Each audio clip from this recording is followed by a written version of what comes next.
Aslama, يا الحمامة سكر بلامة. Bon, اليوم جينا sujet جديد. Toujours avec les Algériens. Le sujet, c'est le rapport des Algériens avec l'islam, avec leur religion. Bon, en général, la plupart des Algériens sont musulmans. Ce serait intéressant de s'arrêter un petit peu, de se pencher sur le sujet ADA, le rapport de l'Algérien avec l'islam. Pourquoi ce sujet? Parce que quand on voyage et on va voir d'autres populations qui sont musulmanes, forcément avec la culture locale, ils ont développé un autre rapport avec l'islam. Tu vas en Indonésie par exemple, leur islam est pas complètement différent, mais le rapport à la religion est complètement différent par rapport au Maghreb. Et en Orient, c'est encore autre chose. En Arabie Saoudite, le rapport n'est pas le même qu'en Algérie. Là, on va parler spécifiquement de l'Algérie. Moi, perso, je pense que l'Algérie a un rapport mystique avec l'islam.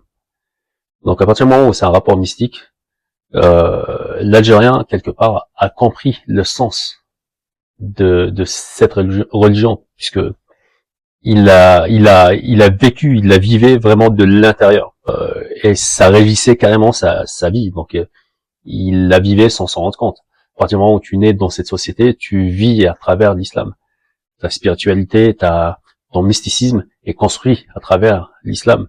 Donc l'islam rentre vraiment dans la société et du coup dans la personne, dans la construction de chaque personne.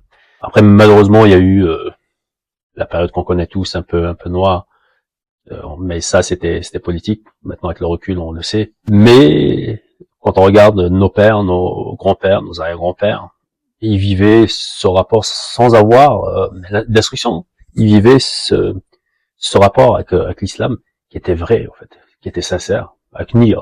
Nia, à partir du moment, et c'est ce qu'il faut mettre en premier, en fait. C'est Nia. C'est ce que on nous demande. C'est bien de mettre un peu d'esprit, mais pas trop. C'est bien de comprendre, mais pas trop. Nia, ça. Si tu mets trop d'esprit, Nia, elle part.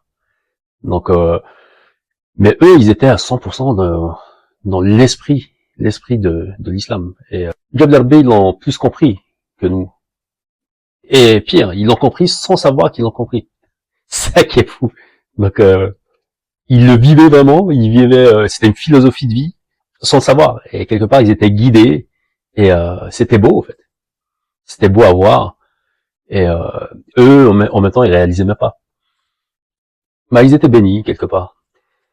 Après, nous, on a un peu plus d'instruction, on peut aller chercher un peu plus large, mais est-ce que c'est mieux? Très bonne question.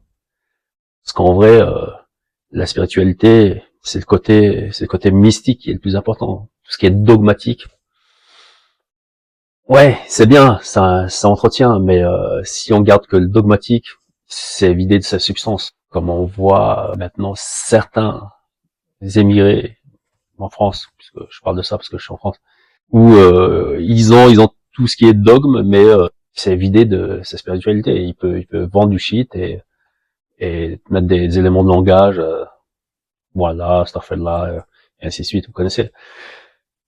Donc ça perd son sens, ça n'a rien à voir. Donc là, on bifurque sur autre chose. Mais je parle vraiment de l'Algérien, du peuple algérien, qui a eu un rapport charnel avec cette religion. C'est beau. Moi, je trouve que c'est beau. Et que l'Algérien a compris vraiment l'islam. Et du coup, faut pas qu'il se laisse entraîner par des jeux politiques et qu'il reste dans sa spiritualité, parce qu'il a tout compris. Il a rien à apprendre ailleurs. En vrai, c'est bien d'aller voir, mais à partir du moment où t'as une Nia, tu bouges pas, t'es aligné, tu vas jusqu'au bout. Voilà, c'était juste ça pour aujourd'hui. L'Algérien a compris sa religion.